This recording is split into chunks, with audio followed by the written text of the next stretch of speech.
Hello बच्चों, welcome to online lecture 6। आज का हमारा टॉपिक जो है वो है सिग्निफिकेंट फिगर्स। हम सिग्निफिकेंट फिगर्स के बारे में पता करने जा रहे हैं कि ये सिग्निफिकेंट फिगर्स क्या होती हैं और उनको कैसे फाइंड आउट करना है। सो सिग्निफिकेंट फिगर्स होती क्या है? ये वो पर्टिकुलर वैल्यूज हैं, ये वो एक्यूरेट वैल्यू है जो कि एक पर्टिकुलर मेजरमेंट से आती है। एक पर्टिकुलर मेजरमेंट से किसी एक्यूरेट वैल्यू का आना हम क्या बोलते हैं? Significant figures. जैसे कि मान लीजिए हम सोच के चलते हैं कि मैंने किसी बच्चे से पूछा कि पटियाला से मुंबई तक का रास्ता कितना होगा। सो पहले फर्स्ट पर्सन से जब मैंने पूछा तो वो बोल रहा है पटियाला से मुंबई तक का रास्ता 2000 किलोमीटर होगा। इसी तरह से जब मैंने किसी दूसरे बच्चे से पूछा, वो बोल रहा है पटियाला से मुंबई तक का रास्ता 2300 किलोमीटर है। किसी तीसरे बच्चे से पूछा, उसने बोला पटियाला से मुंबई तक का रास्ता 2350 किलोमीटर है। चौथे बच्चे से पूछा, उसने बोला पटियाला से मुंबई तक का रास्ता 2365 किलोमीटर है। तो ये जब सब कुछ हुआ तो मैंने क्या क्या अनुमान उस टाइम पे लगाया। तो जब मुझे पहले बच्चे ने बोला कि 2000 किलोमीटर है, तो इसमें मेरे पास एक्यूरेट वैल्यू क्या है? इसमें मेरे पास एक्यूरेट वैल्यू 2 है। मुझे पता है कि 2 तो पक्का ही है। ये जो 2 है ये तो 100% ही है कि मेरे पास ये जो पटियाला से मुंबई तक का रास्ता है वो 2 की फॉर्म में तो होगा ही। लेकिन 2000 किलोमीटर है, 2300 किलोमीटर है, 2360 किलोमीटर, ये नहीं मुझे एक्यूरेटली पता, ना ही वो बता सकता है। तो डेफिनेटली यहाँ पे मेरे लिए एक्यूरेट वैल्यू कौन सा होगा? ये मैं क्या बोलूंगा, ये मेरे पास एक सर्टेन डिजिट है। और ये तीनों मेरे पास क्या है? These three are uncertain. What is the meaning between certain and uncertain? Uncertain जिनके बारे में हम श्योर ना हो, सर्टेन जिनके बारे में हम श्योर हो। तो अनसर्टेन मतलब क्या है? Not sure. और सर्टेन मतलब क्या है? That we are sure about it. कि 2000 तो है, लेकिन 2000 पूरा है कि 2050 है कि 2002 किलोमीटर है, ये नहीं हमें पता। तो 2 की फॉर्म में मतलब सर्टेन है और ये बाकी सारे क्या है? अनसर्टेन है। तो इस केस में सिग्निफिकेंट फिगर कौन सा हुआ? सिग्निफिकेंट फिगर हुआ मेरे लिए ये 2। और ये अगर मुझसे पूछा जाए कि इसमें सिग्निफिकेंट फिगर्स कितने हैं, तो मैं बोल सकता था कि मेरे लिए ये एक 2 सिग्निफिकेंट हुआ, बाकी मेरे लिए अनसर्टेन है, दैट इज नॉट श्योर। ठीक है जी।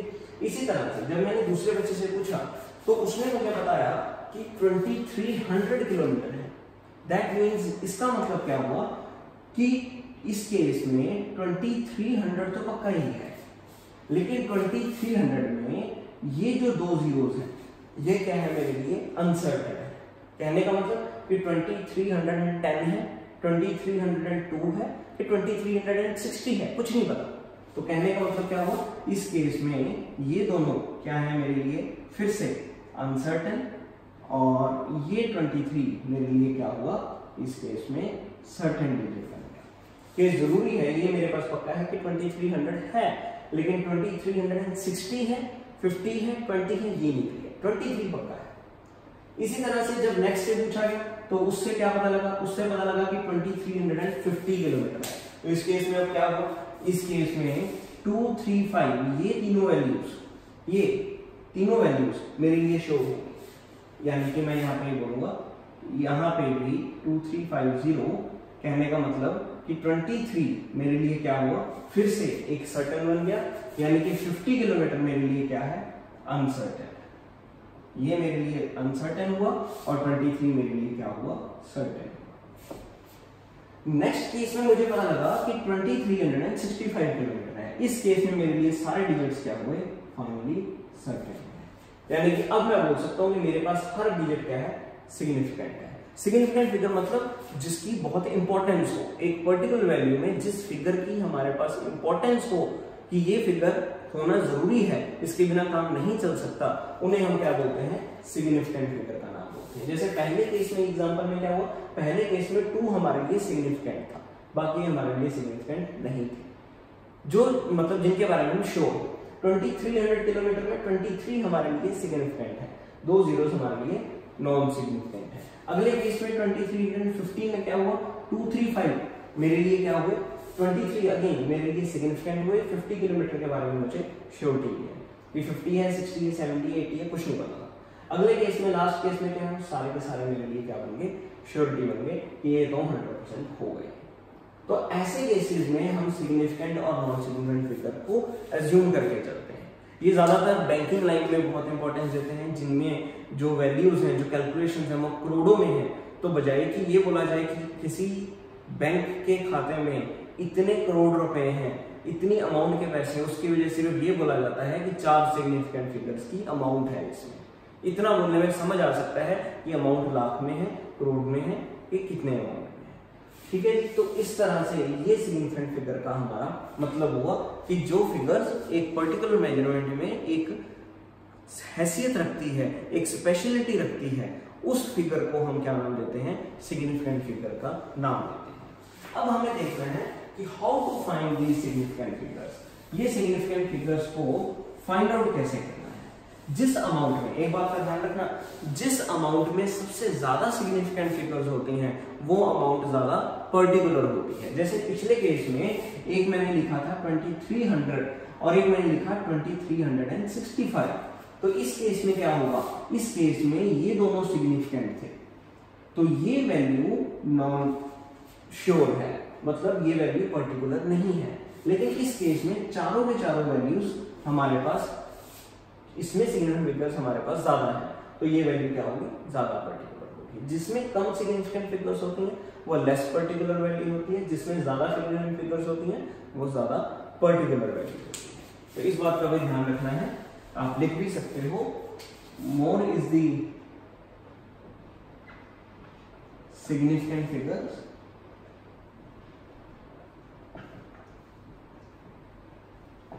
More accurate be the value. जितनी ज्यादा सिग्निफिकेंट फिगर्स होंगी उतनी वैल्यू भी ज्यादा होगी, जितनी ज्यादा सिग्निफिकेंट फिगर उतनी वैल्यू भी एक्यूरेट होगी। ठीक है जी, तो इस बात का भी आपने ध्यान रखना। चलिए अब हमें पता करने हैं कि ये सिग्निफिकेंट फिगर्स को पता करने का रूल क्या है। Rules to find out significant figures.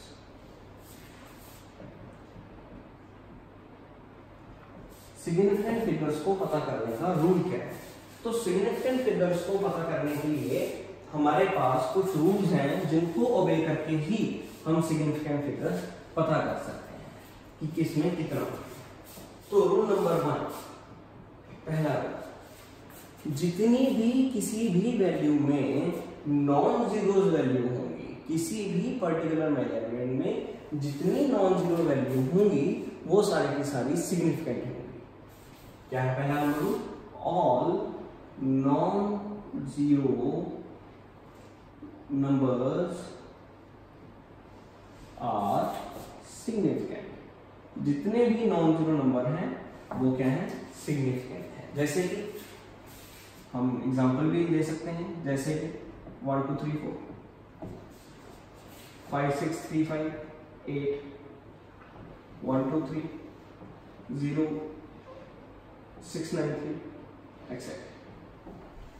ये जितनी भी वैल्यूज मैंने लिखी हैं ये सारी की सारी क्या है, सिग्निफिकेंट है। कहने का मतलब कि पहली वैल्यू जो है 1 2 3 4, इसमें नंबर ऑफ सिग्निफिकेंट फिगर्स कितनी है, इसमें नंबर ऑफ सिग्निफिकेंट फिगर है 4, इसमें सिग्निफिकेंट फिगर कितनी है 4, इसमें सिग्निफिकेंट फिगर कितनी है, सभी नॉन जीरो नंबर सिग्निफिकेंट है 1 2 3 4 5 6 दैट इज 5। तो इसमें सिग्निफिकेंट फिगर्स कितनी है, 5 सिग्निफिकेंट फिगर है। अगले में कितनी है, 1 2 3, इसमें सिग्निफिकेंट फिगर कितनी है, 3 है। मतलब काउंट करना है, सिग्निफिकेंट फिगर्स जितनी हैं वो काउंट करके बतानी है कि पहले केस में कितनी सिग्निफिकेंट फिगर्स हैं। तो हमने देखा कोई भी वैल्यू जीरो नहीं है, सभी क्या है, नॉन जीरो है, तो सभी ही सिग्निफिकेंट है। तो हमने काउंट कर लिया कि कितनी सिग्निफिकेंट फिगर्स है, टोटल 4 नंबर है, तो आंसर क्या आएगा इसका 4। अगले में कितना है 5, तो आंसर कितना आएगा 5। अगले में कितना है 3, तो आंसर कितना आएगा 3। 69 में कितना है 2, तो आंसर कितना आएगा 2। इसमें कितनी सिग्निफिकेंट फिगर्स हैं, 2 सिग्निफिकेंट। तो इस तरह से जितनी भी नॉन जीरो नंबर्स हैं, जितने भी नॉन जीरो नंबर्स होंगे वो क्या है, सिग्निफिकेंट है। अगला केस अगर जीरो आ जाए तो कहां पे है? All zeros between non zero numbers are significant. इसकी एग्जांपल, जितने भी जीरोस नॉन जीरो नंबर्स के अंदर छिपी हुई हैं, जैसे कि 1002, 305, 603, इसमें क्या है? ना तो जीरो आगे है ना जीरो पीछे है, जीरो क्या है? दो नंबर्स के बीच में है। ना जीरो आगे ना जीरो पीछे, जीरो दो नंबर्स के बीच में है। तो इस केस में जीरो सिग्निफिकेंट होगा। मैं जितने रूल्स लिखाऊंगा वो जीरो के ऊपर ही मद्देनजर रखते हुए बता रहा हूं, सभी में जीरो का ही मेन कंसर्न है। तो इसमें क्या हुआ?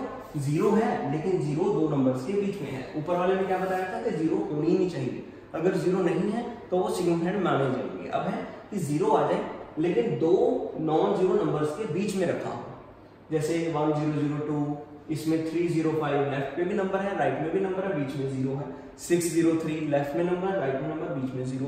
तो इस केस में जीरो सिग्निफिकेंट मानी जाएगी। कहने का मतलब जैसे 1002 की बात कर रहा हूं तो इसमें कितनी सिग्निफिकेंट फिगर है? इसमें एक जीरो भी काउंट करनी है, 2 3 और ये 4। तो फिर से बोला जाएगा इसमें सिग्निफिकेंट फिगर कितनी है हमारे पास? 4। 305 टोटल सिग्निफिकेंट फिगर कितनी है हमारे पास? 3। 603 टोटल सिग्निफिकेंट फिगर कितनी है? 3। तो इस तरह से अगर जीरो दो नंबर्स के बीच में आ जाए तो वो क्या मानी जाएगी? सिग्निफिकेंट मानी जाएगी। तो ये हमारे पास रूल नंबर 2 है। तीसरा rule, all zeros after the decimal point, जितनी भी जीरोस डेसिमल पॉइंट के बाद आए, all zeros after the decimal point, वो सारी की सारी सिग्निफिकेंट मानी जाएंगी। नंबर्स तो माने जाएंगी। 63.23 वो तो सिग्निफिकेंट फिगर है ही, लेकिन अगर ऐसा हो जाए जीरो को देखते हुए 73.00, 23.0, 6.0 ऐसे अगर नंबर आए जिसमें पॉइंट के बाद जीरो लगा हो तो वो क्या मानी जाएंगी? सिग्निफिकेंट फिगर मानी जाएंगी। जैसे इस केस में क्या है? टोटल सिग्निफिकेंट फिगर कितनी है? दैट इज 4 सिग्निफिकेंट फिगर्स पहले केस में है। इस केस में कितनी है? 3 सिग्निफिकेंट फिगर अगले केस में। इसमें कितनी है? 2 सिग्निफिकेंट फिगर इस केस में। तो ये सारी की सारी क्या है?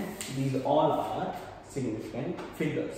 73.00 में टोटल 4 सिग्निफिकेंट फिगर्स, मतलब अगर पॉइंट के बाद जीरो लगा हो तो वो क्या माना जाएगा? वो सिग्निफिकेंट फिगर माना जाएगा। हाँ, अगर बच्चा पूछता है सर ऐसा हो कि 23.24 तो भी चिंता करने की जरूरत नहीं। इस केस में भी टोटल सिग्निफिकेंट फिगर कितनी है? 4 सिग्निफिकेंट फिगर है।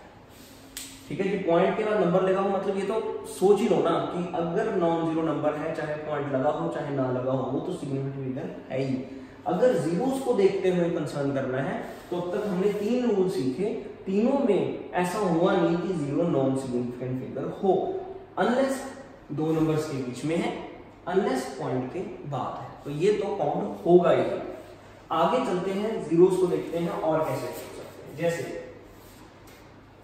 4th number point, all zeros after the all zeros before the decimal point, ये आ गया point, decimal point are non significant। जितनी भी जीरोस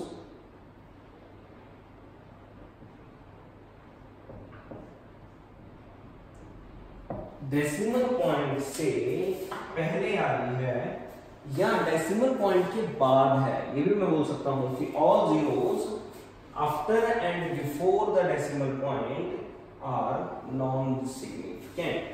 ऑल जीरोस आफ्टर, यहां पे आप लिख सकते हो all zeros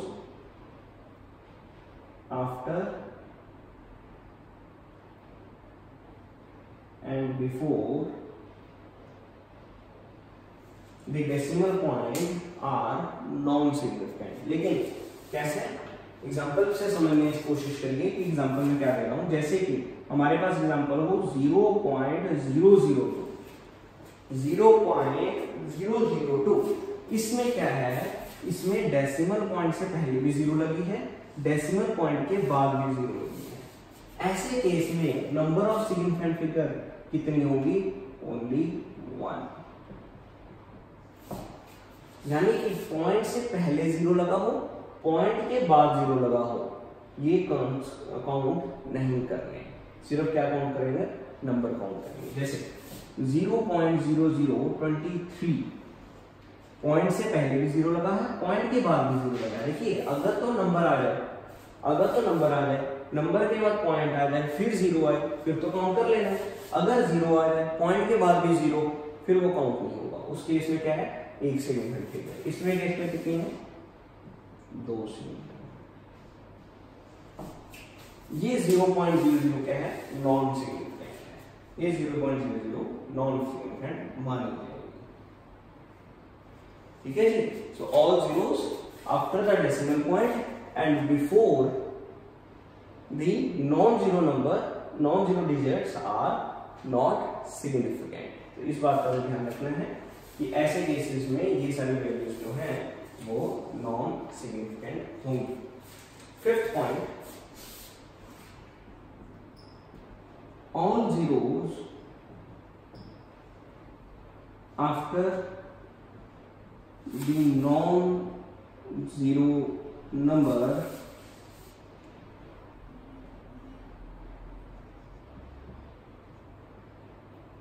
are not significant।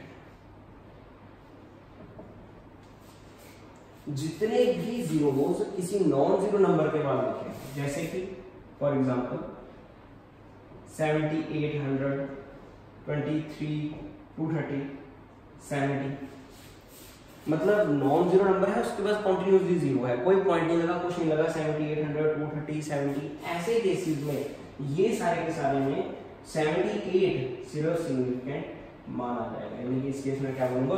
2 significant figure है। इस केस में भी कितनी है? 2। इस केस में भी कितनी है? 1। मतलब ऐसे केसेस में 0 काउंट नहीं करना, ये बात का भी ध्यान रखना है। लेकिन इसी तरह ये ए पार्ट है, एक बी पार्ट बता रहा हूं। If the value came from particular measurement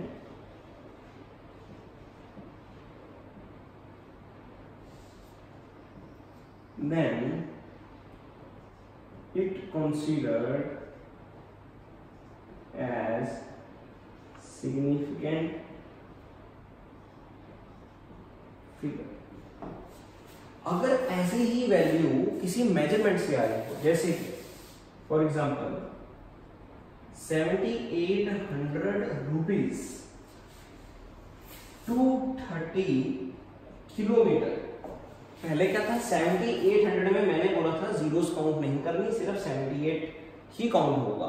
लेकिन अगर 7800 रुपीज हो, आगे यूनिट लगाया हो, इस केस में जीरोस काउंट करनी है, क्योंकि इसमें यूनिट की इंपॉर्टेंट है और यूनिट के साथ जीरो की भी इंपॉर्टेंस होगी।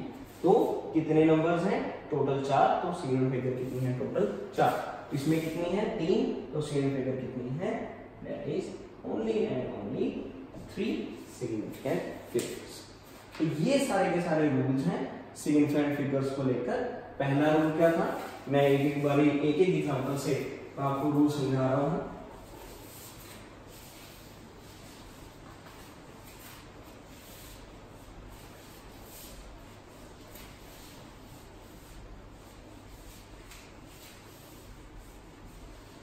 जैसे कि पहला रूल था कि अगर हमारे पास नंबर हो 1263, तो इस केस में टोटल सिग्निफिकेंट फिगर कितनी है?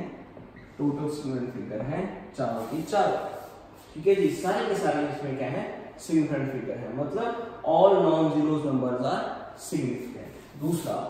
दूसरा रूल था कि अगर इसी नंबर्स के बीच में 0 आ जाए, नंबर्स के बीच में 0 आ जाए, मतलब लेफ्ट साइड पे भी नॉन जीरो हो, राइट पे भी नॉन जीरो हो, बीच में 0 हो, तो वो सारी की सारी क्या मानी जाएंगी? वो सारी की सारी सिग्निफिकेंट फिगर मानी जाएंगी। इस केस में 1 2 3 4 5 इसमें कितनी है 5 सिग्निफिकेंट फिगर्स है। तीसरा रूल क्या था कि अगर 0 लगी हो लेकिन पॉइंट के बाद लगी हो, ऐसे पॉइंट से पहले नॉन जीरो नंबर हो, पॉइंट के बाद 0 लगी हो, फिर से बोल रहा हूं, पॉइंट से पहले 0 हो, नॉन जीरो नंबर हो और पॉइंट के बाद जीरोस लगी हो, तो ये भी सिग्निफिकेंट फिगर मानी जाएंगी। इस केस में भी हम क्या बोलेंगे 1 2 3 4, तो है सिग्निफिकेंट फिगर इसमें 4।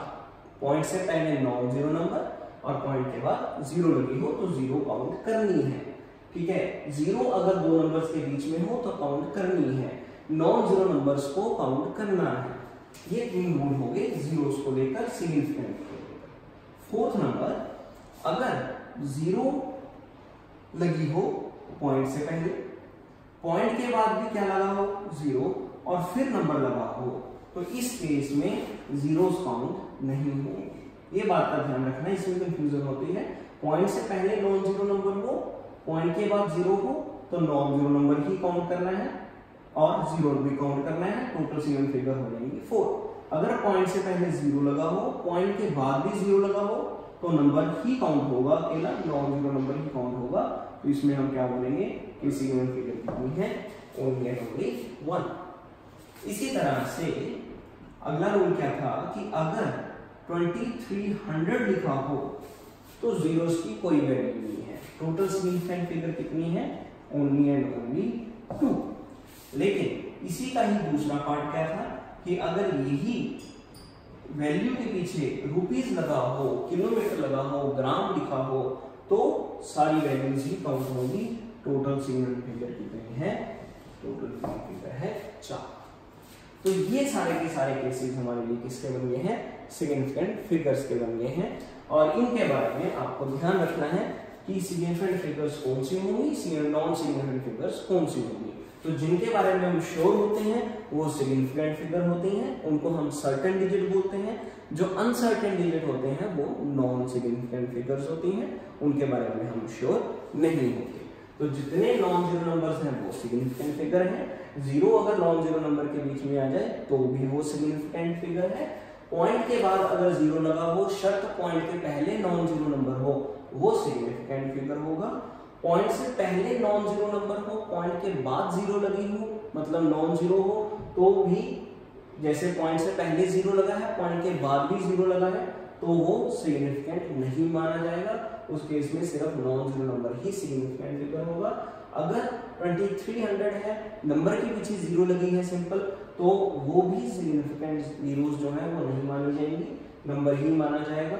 अगर 2300 रुपीस लिखा हो, वैल्यू से आ रहा हो, तो सिग्निफिकेंट फिगर वो माना जाएगा। मतलब जीरोस को काउंट कहाँ पे करना है, कहाँ पे नहीं करना, आपने उन चीजों के ऊपर फोकस करना है। इस केस में 0 नहीं है तो काउंट कर लीजिए सारे नंबर। इस केस में 0 दो नंबर के बीच में लगी है तो काउंट करना है। इसमें पॉइंट से पहले नॉन जीरो नंबर है, पॉइंट के बाद 0 है, काउंट कर लीजिए। इसमें पॉइंट से पहले 0 है, पॉइंट के बाद भी 0 है, काउंट नहीं करनी, सिर्फ नंबर काउंट करना है। इसमें नंबर के बाद सिंपली 0 चल रहा है तो काउंट नहीं करना, सिर्फ नंबर ही काउंट होगा। इसमें 0 लगा है लेकिन यूनिट भी है साथ में, तो 0 काउंट करनी है। ठीक है जी। इस केस में तो काउंट करने की जरूरत ही नहीं है। इस केस में भी मैं ये बोल सकता हूँ नंबर काउंट करने हैं, इसमें भी 0 एंड नंबर काउंट करने हैं, इसमें भी 0 एंड नंबर काउंट करने हैं। इस केस में सिर्फ नंबर काउंट करना है, इस केस में भी सिर्फ नंबर काउंट करना है, इस केस में 0 एंड नंबर काउंट करना है। ये बात का आपको अगर ध्यान हो तो आप आराम से इन क्वेश्चंस को हैंडल कर सकते हैं। इसके साथ हमारा ये सिग्निफिकेंट फिगर का टॉपिक जो है वो कंप्लीट हो जाता है, जिसमें सिग्निफिकेंट फिगर्स का बेसिक बताया है मैंने आपको कि सिग्निफिकेंट फिगर्स क्या होती हैं। चलिए आगे हम चलते हैं, बढ़ते हैं एक नए कंसेप्ट के ऊपर। सिग्निफिकेंट फिगर के बाद एक नया कंसेप्ट हमारा, और उस कंसेप्ट को बोला जाता है that is called round of. उसको हम बोलते हैं राउंड ऑफ करना। Round of. राउंड ऑफ हमारा नेक्स्ट टॉपिक है, अगला कॉन्सेप्ट है राउंड ऑफ के बारे में कि राउंड ऑफ क्या होता है। देखिए राउंडिंग ऑफ का मतलब क्या हुआ।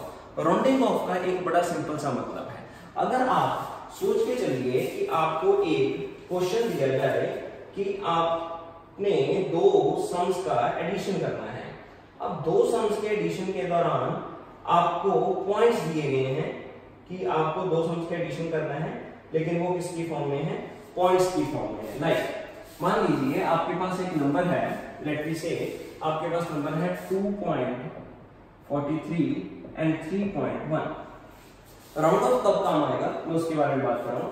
2.43 एंड 3.1 जेडब्ल्यू मेंस में ज्यादा ये बात बहुत इंपॉर्टेंट रहती है कि उसमें आपको कुछ यहाँ पे राउंड ऑफ का समझ आना चाहिए, जेडब्ल्यू मेंस के लिए और नीट के लिए भी। 2.43 एंड 3.1 तो आपने ऐड करना है, तो ये कितना बन जाएगा 4 + 1 5 और ये बन जाएगा, ये बच्चा बोलेगा कि इसका आंसर कितना है 5.53, पर एक्चुअल में इसका 5.53 आंसर नहीं है। तो हो गया गलत कि ऐड करना है, मैंने भी ऐड ही किए हैं, दोनों को ऐड करना था, 5.53 आंसर बन सकता था लेकिन वो बना नहीं है। आंसर एक्चुअल में है कितना, आंसर एक्चुअल में है 5.5। तो ऐसे केस में राउंड ऑफ किया जा सकता है। कहने का मतलब है कि जब हम दो पॉइंट्स वाली वैल्यू को ऐड या सब्ट्रैक्ट करते हैं या डिवीजन करते हैं तो उन पॉइंट्स वाली वैल्यू का जो आंसर है वो हमेशा राउंड ऑफ करके ही निकालना चाहिए। तो इसमें क्या है कि 3 को खत्म किया और सिर्फ इसका राउंड ऑफ फाइनल आंसर कितना आया 5.5। ऐसी जेडब्ल्यू मेंस में होता है कि अगर इसी की ऑप्शन बनी हो कि एक आंसर 5.53, दूसरे का आंसर 5.536, तीसरे का ऑप्शन 5.5 और डी ऑप्शन हो 5, तो बच्चा किसको टिक करे, तो राउंड ऑफ करके आंसर ही लिखना पड़ेगा। तो राउंड ऑफ करके बच्चा किसको टिक करेगा, सी ऑप्शन को टिक मारेगा। अगर उसने पूरा ऐड कर दिया और टिक कर दिया ए को तो वो ऑप्शन गलत मानी जाएगी। तो राउंड ऑफ कब काम आएगा, जब हमने किसी बड़ी वैल्यू को छोटा करके लिखना हो। तो ये रूल है कि जब दो पॉइंट्स वाली वैल्यू का, डेसिमल वाली वैल्यूज का एडिशन, सब्ट्रैक्शन और डिवीजन हो रहा हो तो हमें उनको राउंड ऑफ करके ही लिखना पड़ता है। किसी न्यूमेरिकल में जब हम डेसिमल पॉइंट्स के एडिशन और मल्टीप्लिकेशन कर रहे होते हैं तो उनका भी आंसर फाइनली जो आता है वो राउंड ऑफ करके ही आएगा। This is the rule of JW mains and NEET. खास करके जेडब्ल्यू मेंस के पेपर में जरूर आपको इस बात का ध्यान रखना पड़ेगा कि ऑप्शन सिमिलर होती है और उसमें वही ऑप्शन करेक्ट होगी जो राउंड ऑफ करके निकाली जा सके। तो वो राउंड ऑफ करके जो आंसर आया उसको भी आपको टिक करना होता है। इस कारण ये टॉपिक की काफी इंपॉर्टेंस बढ़ जाती है राउंड ऑफ के केस में। तो चलिए राउंड ऑफ करना कैसे है हम इसके बारे में भी बात करते हैं। तो जैसे सिग्निफिकेंट फिगर्स के रूल थे इसी तरह से राउंड ऑफ के भी हमारे पास कुछ रूल्स हैं। जैसे कि सिग्निफिकेंट फिगर्स में हमने राउंड ऑफ सीखा था। सिग्निफिकेंट फिगर्स में जो हमने रूल्स बनाए थे वो हमने बनाए थे जीरो को लेकर कि जीरो को कहां पे कंसीडर करना है, जीरो को कंसीडर कहां पे नहीं करना। यहाँ पे राउंड ऑफ में हमारा टारगेट रहेगा 5। हम हमेशा किसको देखेंगे, 5 को सोचकर ही राउंड ऑफ करेंगे। एक 5 नंबर हम कंसीडर कर रहे हैं और 5 नंबर को देखकर ही राउंड ऑफ निकाला जा सकेगा। जैसे कि अगर आपको एक डिजिट ड्रॉप करना है, जैसे मैंने आपको बताया राउंड ऑफ में क्या होता है, नंबर को छोटा करना। नंबर को छोटा कैसे किया जा सकता है, एक एक करके डिजिट को खत्म करते जाइए, ठीक है। तो इसमें मान लीजिए हमारे पास एक डिजिट हो 7.82, एक मेरे पास नंबर आ गया 7.82। मुझसे बोला गया, ये पहला नंबर रूल है कि आपको 2 को खत्म करना है। आपको किसको खत्म करना है, 2 को, यानी कि मुझे 2 को ड्रॉप करना है, number to be drop. 2 number एक ऐसा नंबर है जिसको मैंने ड्रॉप करना है। तो इस नंबर को ड्रॉप करने के लिए मुझे किस बात का ध्यान रखना पड़ेगा, तो इस केस में राउंड ऑफ करने के लिए मुझे इस नंबर को ड्रॉप करने के लिए ध्यान रखना पड़ेगा कि क्या ये 2 ग्रेटर देन 5 है कि या ये 2 लेस देन 5 है। कहने का मतलब पहला रूल बन गया कि if number to be drop, if number to be dropped is less than 5, जिस नंबर को हमने ड्रॉप करना है वो 5 से कम है, दो 5 से लेस है, 2 इज लेस देन 5, तो हम इसको सिंपली ड्रॉप कर देंगे। कहने का मतलब कि कुछ भी चेंज नहीं करना, 2 सीधा ही खत्म हो जाएगा, बचेगा क्या, if number to be drop is less than 5 then number will B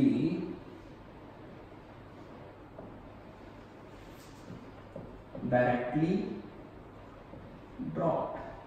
कोई चेंज नहीं, कुछ भी गड़बड़ नहीं करनी, सीधा नंबर को आपने ड्रॉप कर देना है। यानी कि आंसर क्या बचेगा इसका, after round of that will be 7.8।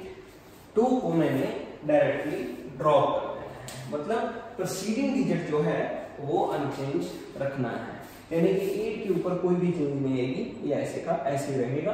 2 को सिंपली आपने ड्रॉप कर देना है, सिंपल सा काम था। चलिए आगे बढ़ते हैं। दूसरा, मान लीजिए एग्जांपल आई 7.86।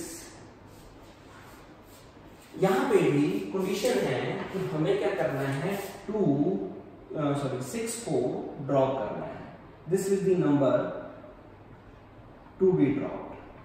राउंड ऑफ मतलब नंबर्स को कम करना है, ड्रॉप करते रहना है, तो वो राउंड ऑफ किया जा सकता है, उसे हम राउंड ऑफ कहते हैं। तो इस केस में हमने 2 को ड्रॉप किया था, इस केस में आ गया कि हमें 6 को ड्रॉप करना है। कंडीशन बनी कि 6 को हमें ड्रॉप करना है, तो 6 को ड्रॉप करने के लिए क्या देखना पड़ेगा कि क्या ये 6 5 से ज्यादा है कि 5 से कम है। Naturally 6 is greater than 5। That mean यहां पे क्या होगा, जो प्रीसीडिंग डिजिट है, जो जिस नंबर को ड्रॉप करना है उसके पीछे वाला नंबर है, कौन है वो, 8, तो उसमें एक नंबर ऐड कर देना है। मान लीजिए क्या है, if number to be dropped is greater than 5 then receiving digit is increased by 1, then preceding digit जो है, जो पीछे वाला डिजिट है वो क्या हो जाएगा, एक नंबर के साथ इंक्रीज हो जाएगा। मतलब जिस नंबर को आपने ड्रॉप करना है वो 5 से ज्यादा है, तो पीछे वाला preceding digit जो 8 है उसमें क्या हो जाएगा, एक नंबर ऐड हो जाएगा। यानी कि हमारे पास आंसर क्या बन जाएगा, दैट बिकम्स इक्वल टू 7.9। 8 में एक नंबर प्लस हुआ तो क्या बन गया, 7.9। पीछे वाला नंबर जो है वो उसमें एक नंबर ऐड। तो ये हमारे पास दो नंबर हो गए जिनको हमने 5 के अकॉर्डिंगली सीखा कि अगर नंबर 5 से छोटा है तो इट विल रिमेन सेम, अगर 5 से बड़ा है तो पिछला डिजिट 1 से बढ़ जाएगा, एक नंबर इंक्रीज हो जाएगा। दो हो गए रूल्स, इनको आपने नोट कर लेना है। तीसरा थर्ड नंबर, अगर जिस डिजिट को ड्रॉप करना है वो 5 ही हो, यानी कि मान लीजिए नंबर हमारे पास हो 2.1352, नंबर है 2.352। इसमें केस क्या है, इसमें केस है कि हमें इन दोनों को ड्रॉप करना है, पोजीशन बदल गई, अब हमें क्या करना है, इन दोनों को ड्रॉप करना है। खास ध्यान रखिए, इस नंबर को ध्यान से देखिए तो है क्या, 5 के पीछे 3 है और 5 के आगे क्या है, 2 है, मतलब नॉन जीरो नंबर है। 5 जो है वो नॉन जीरो नंबर को फॉलो कर रहा है और इसके पीछे एक प्रीसीडिंग डिजिट है जो कि है 3।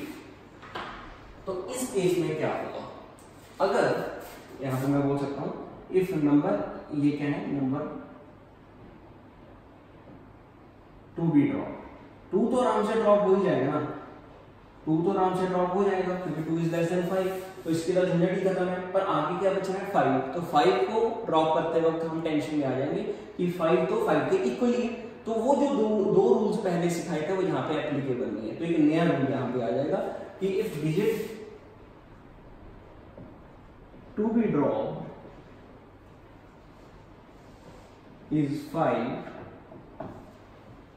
and it is following a non zero number, then its preceding digit is increased by 1। क्या समझे? कहने का मतलब कि अगर 5 किसी नॉन जीरो नंबर को फॉलो कर रहा है, 5 का क्या है 2, दैट इज नॉन जीरो, तो अगर ऐसा केस आ रहा है तो इससे पिछले वाला नंबर जो है वो उसमें एक नंबर ऐड करते हैं। मतलब फाइनल आंसर क्या बनेगा हमारे पास 2.13 में एक प्लस हो जाएगा, फाइनल आंसर विल बी 2.14। क्या है? अगर 5 जैसे इसमें क्या था, इसमें ये हुआ कि 2.1352 में पहले मैंने 2 को ड्रॉप किया तो 2 तो आराम से ड्रॉप हो गया। अब 5 को ड्रॉप करते वक्त मुझे ये सोचना पड़ेगा कि 5 के आगे क्या था, तो वो था नॉन जीरो नंबर। तो मैं क्या करूंगा, 5 को तो खत्म करना ही है, लेकिन जो इससे पिछले वाला था उसमें एक नंबर ऐड करते हैं। अगर 5 नॉन जीरो नंबर को फॉलो कर रहा था और उससे पीछे वाला नंबर फिर क्या हो जाएगा, एक नंबर ऐड हो जाएगा। अगर बच्चा पूछता है सर ऐसा आ जाएगा 6, तो इसमें तो टेंशन ही नहीं थी, ये 6 तो खत्म होना ही था क्योंकि वो 5 से बड़ा था, तो 5 में क्या ऐड हो जाएगा 6। तो ये यहाँ पे हम इस पोजीशन से बच जाते हैं। तो यहाँ पे ये केस नहीं आ सकता। ये केस कब आएगा, जब 5 के आगे एक नॉन जीरो नंबर हो और वो 5 से ही छोटा हो। ऐसे केस में 5 को दिक्कत आ सकती है कि 5 को खत्म करते वक्त हम क्या करेंगे, क्योंकि it should be left unchanged, क्योंकि 2 इज लेस देन 5। तो हम क्या करेंगे, 5 के आगे सोचेंगे नॉन जीरो था, तो इसके पिछले वाला क्या कर देंगे, एक नंबर ऐड कर देंगे। जैसे कि एग्जाम्पल और भी सोच सकते हो। फॉर एग्जाम्पल इसमें आपको थोड़ा सा ध्यान से सोचना पड़ेगा, दिक्कत आ सकती है। जैसे कि एक नंबर है मेरे पास 2.2453, एक नंबर और है 2.2456, एक नंबर और है 2.353। इन तीनों केसेस में मुझे क्या करना है, मुझे दो नंबर ड्रॉप करने हैं। ये मैंने जो स्क्वायर में रखे हैं इनको मुझे ड्रॉप करना है।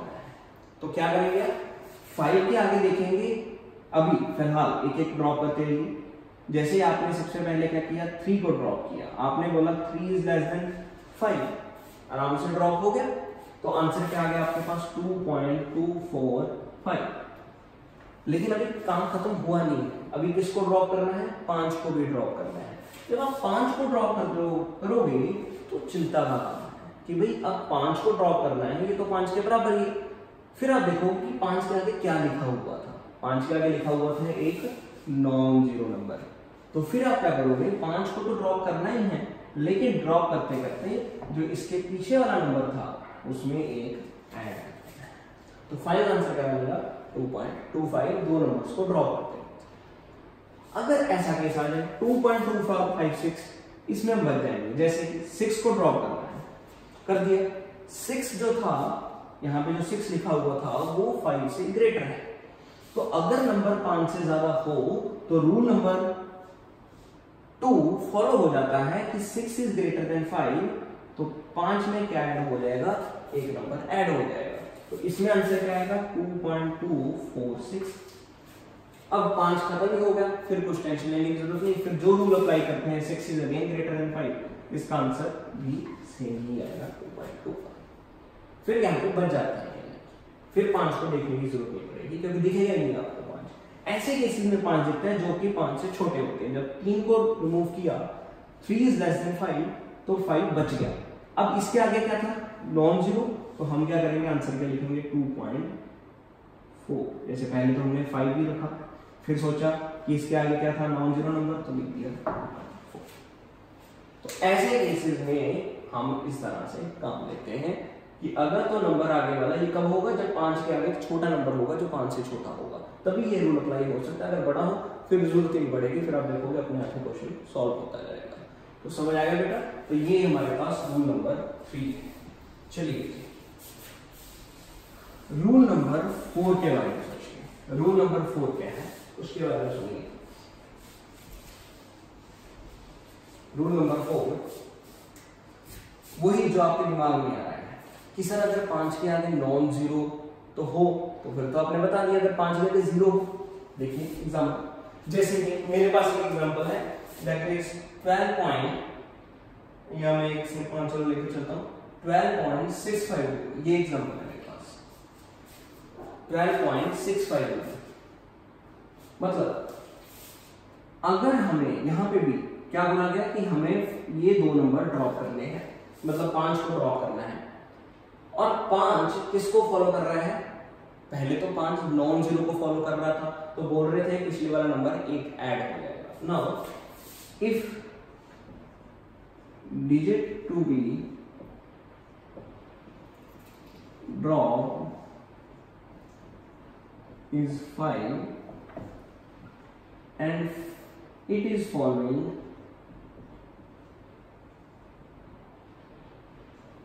0। अगर 5 को खत्म करना है और 5 किसको फॉलो कर रहा है, 0 को फॉलो कर रहा है, तो ऐसे केस में भी हम पिछले वाले नंबर को ही देखेंगे। पहले क्यों क्या था, हम बिना कुछ सोचे समझे पिछले वाले नंबर को एक ऐड कर देते थे। कब, जब 5 एक नॉन जीरो को फॉलो कर रहा हो।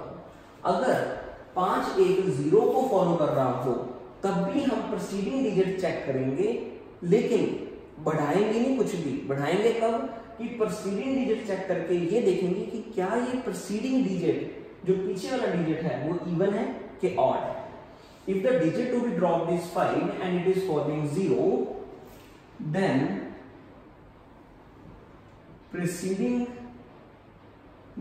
if preceding digit is even,